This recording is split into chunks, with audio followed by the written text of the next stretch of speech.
Good afternoon, everyone. Thanks for joining us this afternoon. I'm Scott from the Graduate Apprenticeship team at Edinburgh Napier University. And as part of Scottish Apprenticeship Week 2023, I'm here to talk about graduate apprenticeships. And I'm pleased to be joined by one of our current graduate apprentices from IBM, Paul, to chat about his experience on the course so far, his job role, prospects, and why you should consider applying for a graduate apprenticeship. And I'm also joined by IBM's Early Professionals Manager, Charlotte, who will provide similar insights, but from the employer perspective. So those of you watching who aren't fully aware, graduate apprenticeships, or GA for short, give you the chance to earn while you learn, offering you a route to get a university degree while in a paid relevant job role. You would typically spend 80% of your time gaining hands-on experience in work and the remaining 20% of your working time studying at university. Tasks that you do for your employer in the workplace can also count towards your degree through work-based learning. Graduate apprenticeships are available to Scotland-based applicants over 16 years of age. There's no maximum age limit. And because learning costs are fully funded by the Scottish Funding Council, you pay no tuition fees for the duration of the course. At Edinburgh Napier University, we provide first-class graduate apprenticeship programs across a variety of subjects in computing and IT, engineering and built environment, and business management. We work with a multitude of Scotland-based employers. So I'm going to carry on and chat with Paul and Charlotte, who I'm sure you'll want to hear more from than myself. But if any of you watching have any questions that you would like to ask Paul or Charlotte, please add your question to the comment section of whichever platform you're watching this live stream, and we'll make sure to do our best to get that question over to the panelists. So I'm just going to start by asking both Paul and Charlotte to introduce themselves. So I will start with you, Paul. Can you tell us a little bit about yourself? Yeah, hello everyone. I'm Paul Merriweather. I am a graduate apprentice at IBM. It's my first year. I started in September and I'm working in DevOps. So yeah, that's me. Fantastic. And Charlotte? Hello everyone, I'm an early professionals manager at IBM. I have a fantastic job managing a unit of apprentices. I also set up our degree apprenticeship scheme and was really pleased to set up our graduate apprenticeship scheme at Napier this year. Fantastic. Thanks, Paul, and thanks, Charlotte. And I am going to ask Paul the first few questions, which I'm sure, Paul, you'll be pleased to hear. So can you just tell us a little bit more about how you first became a graduate apprentice, how you applied, how you got onto the programme with IBM in Edinburgh Napier? Yeah, well, I first looked at graduate apprenticeships when I was thinking about what I wanted to do after school and what I could do with my hires. And it just happened to be the discussion with my parents where I thought, oh, what is there? I don't know if I directly want to go through the uni route. So I looked up and found about graduate apprenticeships. I thought, oh, I can go to uni, I can get a job role. And then I found apprenticeships.scot, which is a website run by Skills Development Scotland that lists lots of apprenticeships, whether it be modern or graduate or the other type, I can't remember. And then I applied via there. So on the apprenticeship.scot, you can either have an application in the website or it can take you to the company's website. So then I applied via IBM's website and got it in through there. So once I put my application through, there was a kind of another more detailed application, and then I went on to IBM's assessment centre, or called an exploration session, where it's a kind of a day of activities that run you through into being hired. So that involves kind of an interview with someone, a presentation about yourself, a kind of activity, a group activity where you're talking with other people to just kind of see how you work with others and whether you're suitable for the job. And then once I passed that, got a phone call and found out I'd been accepted for the apprenticeship. So that was great. And did you go back and tell your parents the good news after having those initial discussions with them? Yes, it was great. It was good to see the fruition, because I'd applied to many apprenticeships because they're quite graduate apprenticeships because they're quite competitive. So I was happy that I'd finally made it into one. So for anyone who's for the benefit of people who are perhaps watching now who are interested in applying for an apprenticeship, you've done a great job of laying out the process for doing that. But in that assessment centre, it was so varied, and there was a lot of aspects to that you needed to be successful in. So, what did you think? What do you think you did well on the assessment centre? Well, I felt I put a lot of effort and time into my presentation, which kind of was a bit about me, a bit about my skills, what I'd learned, why I'd applied to IBM. I did a bit of research into IBM and found that their values aligned quite well with me, with my values.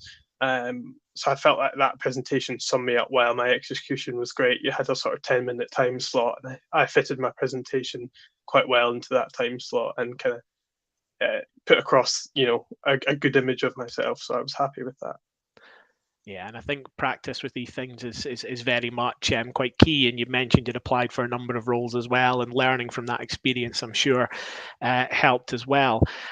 So just moving on to when you've started in the organisation at IBM, and you'd mentioned your job title, but can you tell us a little bit more about your day-to-day job role with IBM?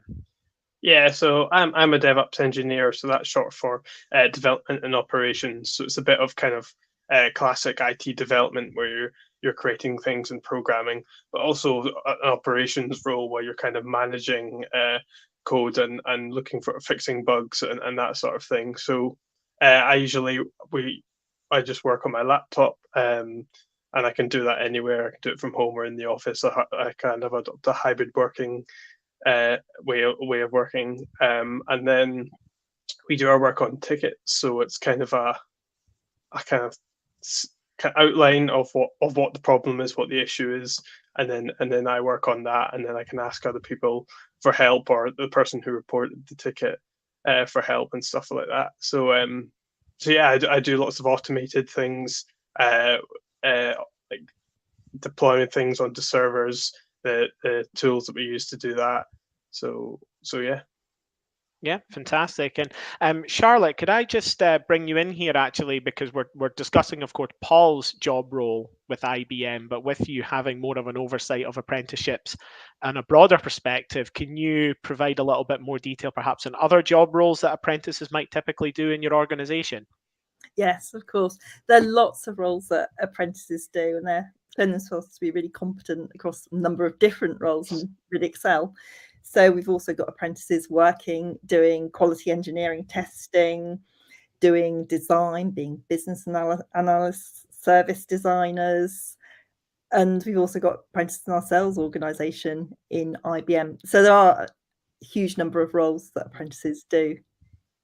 Yeah, absolutely. And I think a lot of them will offer valuable work experience. So thank you, Charlotte.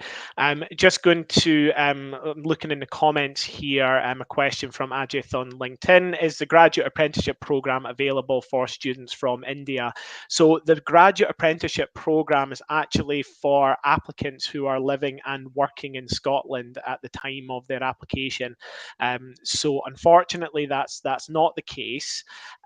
But please do have a look on our website for opportunities for international student applications. I think if you Googled Napier International Students, or if one of my colleagues can kindly put something on the chat for you, they might be able to direct you to where to find some more information from that.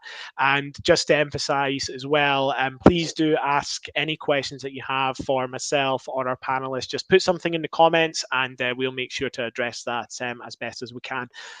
So Paul, moving on to, we've talked about your job role, but can you tell us a little bit more about the university aspect of your graduate apprenticeship? Yeah. So the sort of university work split is 80% to 20%. So I'm working 4 days a week, and I'm at uni 1 day a week. We're at uni 8 hours. So it's 9 till 6. So you have kind of an hour for breaks. And we complete the same degree as a full-time uni student. So you're getting the same qualification. And for me, it's a honours degree in software development. So we have 2 modules per trimesters. We've got 3 trimesters, and then we do on the third trimester, we do a module called professional practice, which is kind of just linking the work that we've done at work with our university work, and that contributes to our degree as well. And we usually have, so we've got the 2 modules, and we usually have a sort of 2-hour lecture, then a 2-hour tutorial, and then for the other lecture, we've got a 2-hour lecture and then 2-hour tutorial. So it's a long day, but then you also have coursework to do, which is you have to do outside of that uni day, because the uni day is just for lectures. So yeah.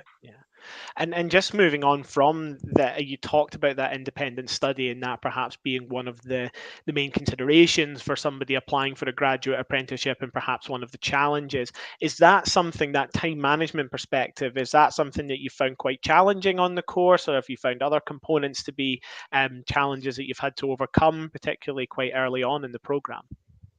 Yeah, definitely. I think as you start, you've got to adjust to that. You've got full-time work and full-time uni effectively, so you've got to fit that into your schedule. You've got to make sure you're caught up with all the work, you're understanding it, you're going over things that you need, and you're fitting in time for coursework too. So yeah, I think that is a challenge at the start, but as time goes on, you learn and you develop the skills that you need. So yeah.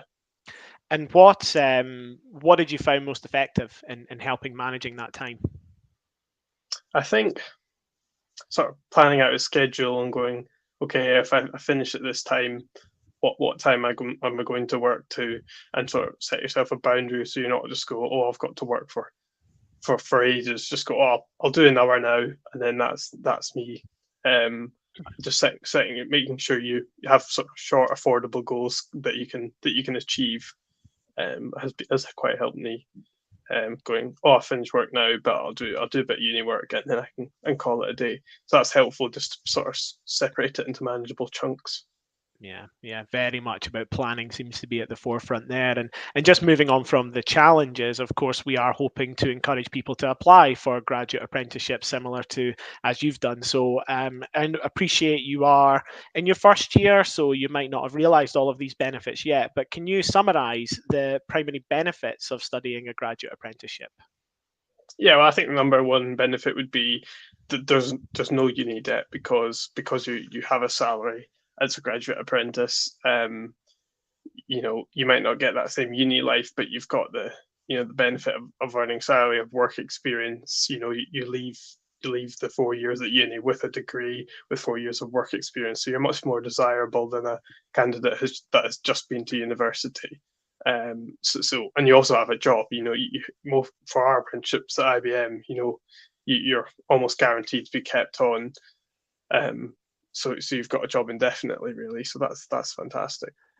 Yeah, absolutely. And I appreciate that you can see these benefits a lot coming up for you. Anyone who's watching this just now should note that we do also have another live stream on Friday at 12 o'clock with a couple of our Graduate Apprentice alumni. So they've come out of the program and seen those career progression benefits. So it might well be worth joining on to that one as well.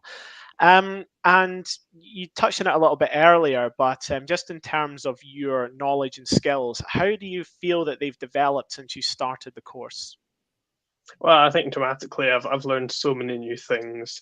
I mean, you're learning every day, that you're being stretched and pushed in different ways. So I've learned, time management, perseverance, having an increased growth mindset, and it's just amazing to see what you can achieve with everything that you do. You've got different uni work to do, you've got different job things to do, and IT is a fast moving sector, so there's always new things to learn, there's always skills that you'll develop that will help you. So yeah, it's been great. It's very interesting to hear you talk a lot about soft skills. So that time management, proactivity, these sorts of things, organization skills. Perhaps for people looking to apply for the course, they might be an underappreciated benefit of the program, but those skills are highly valued by employers in any industry, and it's pretty evident that the graduate apprenticeship has certainly helped with that.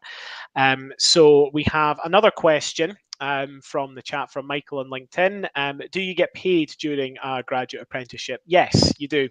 So you are first and foremost an employee of an organization. So Paul is an employee at IBM who is given 20% of his working time to study a graduate apprenticeship. And as an employee of a business, he gets a salary and benefits as a permanent or fixed term employee would receive. If you are looking to apply for a graduate apprenticeship, go on to the Apprenticeship Scotland website and you'll see a list of vacancies there, and included on that is the salary that's offered, university partner, working location. So it's a similar process to applying for a job, and yes, you do absolutely get paid. So I will move on in terms of employer support, and we're not going to be talking about remuneration on employer support. I'm more looking at mentorship or management support to help you with your work. So Paul, how are you supported by your employer through the program?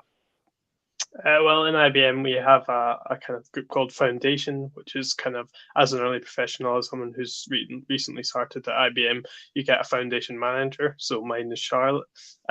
She looks after any concerns that I have, helps me with any help that I might need, answers any questions, and gives guidance. So, and kind of looks after me throughout my start at IBM. So that's what we've got in terms of help. Fantastic, thank you. And Charlotte, is there anything that you can add to that, perhaps from how you're managing Paul, or in terms of professional development aligned with the degree, or future, how it's going to work in future years for Paul? So I guess from the very start, all our apprentices do a 2-week induction. So that means you can get to know the other apprentices. You also have a buddy as well. So Paul will have a buddy as well as myself as his manager. And then as you move on to start the graduate apprenticeship, we make sure you're connected with other people doing graduate apprenticeships or degree apprenticeships. So you've got some other contacts as well as your manager and the university. And then once you get into the apprenticeship, that's when the work on the professional practice module starts. So I've attended a tripartite review with Paul for his apprenticeship, and we've also discussed his objectives for the professional practice piece. So professional practice is the part of the degree where it's all based on your work-based learning. So that's the fantastic thing about a graduate apprenticeship, is that you can count some of the work you're doing for your company towards your degree. So I'm there to help Paul decide how he can achieve his professional objectives for this course in the workplace. So we spend time discussing how we can use the opportunities there are at IBM to evidence his learning. And I think that is one of the key benefits of a graduate apprenticeship.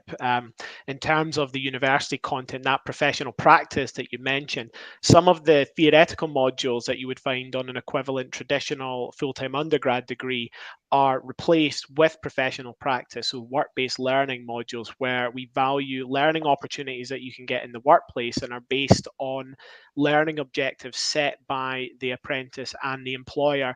And what's great about your program and what you're doing, Charlotte, is that it overlaps so much with your existing professional development processes. And having had these discussions with you during the program, it's excellent wraparound support that you provide for the apprentices and the employer. So I'm just going to move on in terms of what you're hoping to achieve. In terms of questions that are coming in, please do keep them coming. We've got about 10 minutes left. So now is a good opportunity to ask any questions that you have. Tom from LinkedIn about IBM opportunities. We will discuss that as our closing point at the call, so stay tuned. And just with respect, Paul, back to yourself in terms of your aspirations. Both from university, work, personal. What do you hope to do once you've completed your graduate apprentice degree? Well, I mean, there's loads of progression that you can achieve within IBM. I think that's one of the benefits of being in such a large company. You can change career and still be within the same company. So I'd like to gain some experience in different areas within IBM. And see and to explore, to expand my skills, to develop further. So yeah, I like to see that. I'd like to continue to progress and better myself as a person in my job role. Yeah. Yeah, I mean, and hopefully the program can help you achieve that. Charlotte, do you have any hopes for the graduate apprentice cohort after they've completed the program or while they're going into the latter stages? I think it is to get their first promotion and progress. And what's really exciting is that not everybody has the same career path, because everybody will be different. We've got apprentices that are quality engineers, people that become project managers, people that become prototype developers, people that become team leaders. So what I'm excited to see is how they will develop their career, what they're interested in doing, and I will work with them to progress towards their goals. Fantastic. Yeah, and I think the opportunities that they can gain, and particularly that flexibility that you offer as a business, is really beneficial, because you're quite early in the course, Paul, and perhaps you had mentioned looking to get into different areas, and when you are quite early stages on a course and on a university degree, when the teaching is quite broad and what you're doing is might be the same as that, it's great that you can have a breadth of opportunity, so you can really realize the opportunities that you want to go down and the path that you want to take with your career. So another question that we've got from Michael on LinkedIn, what would you say are three key benefits? We've got a specific number here. I mean, just Paul, I'll ask you. I mean, we have covered this already as the main benefits, but if you could just bullet point summary the three primary benefits that you have from doing the course. Yeah, I think it would be, your salary and uni degree, the fact that you have no debt after completion of the graduate apprenticeship, and also the opportunities that you get. You've got 4 years of experience. You've got, you're with a company. You've been in a job role. You can stay with that company. You can go elsewhere. I mean, there's so many different paths that a graduate apprenticeship places you on that are just helpful for your future career.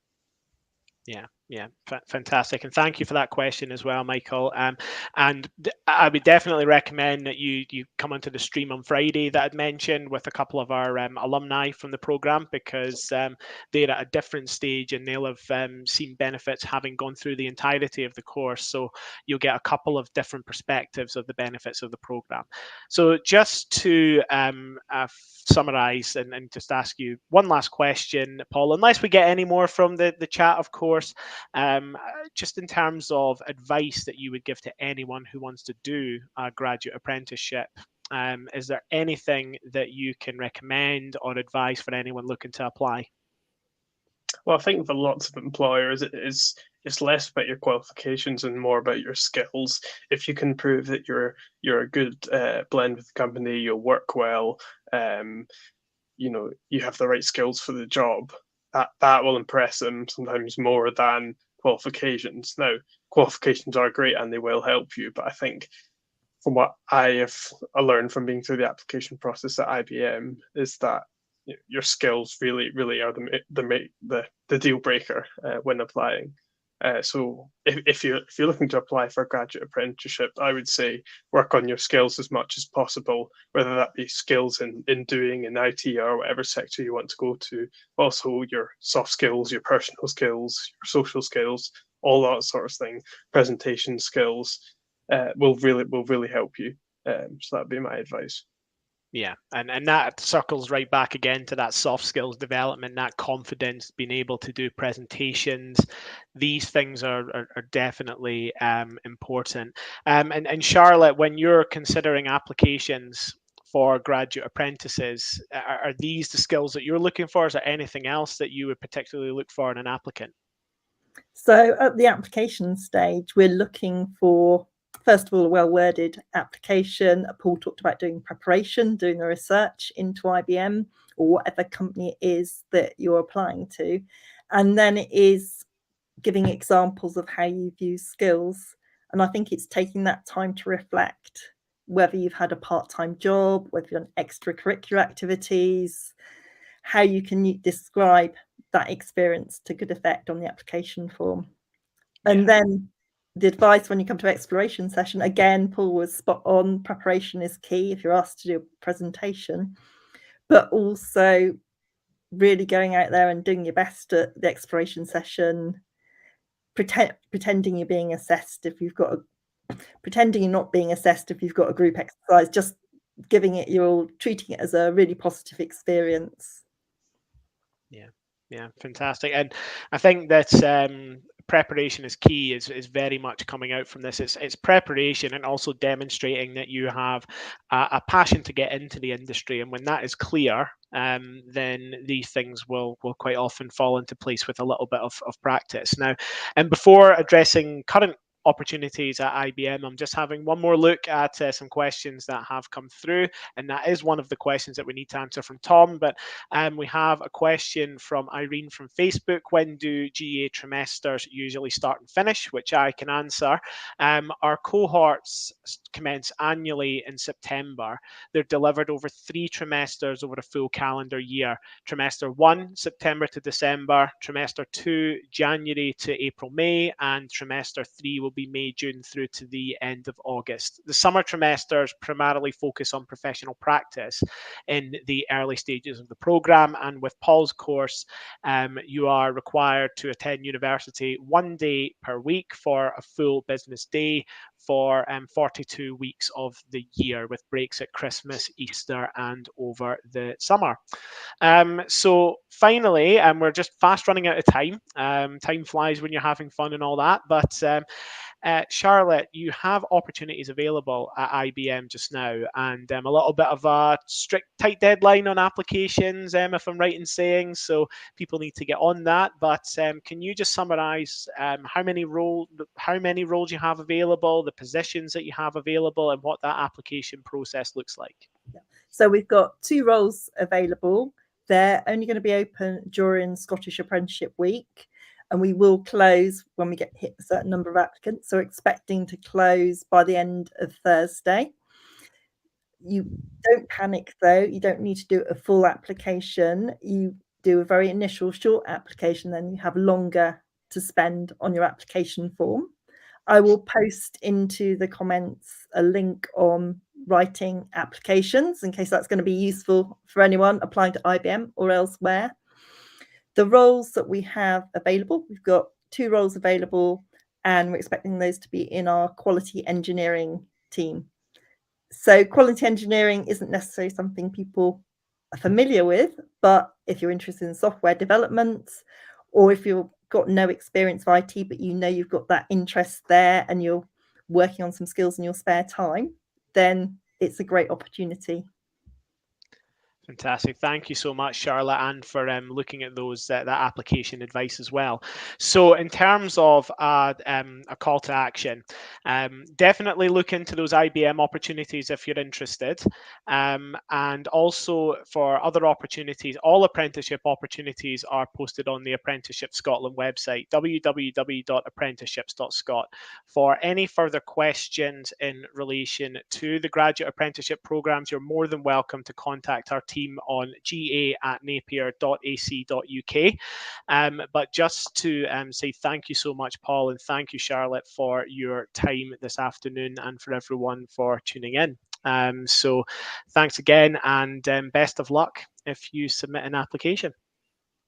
Thank you, Scott. I've just posted the link into the chat if you want to share. Fantastic. We'll make sure and do that. All right. Well, thanks again, Paul. Thanks again, Charlotte, and everyone for tuning in, and have a great evening.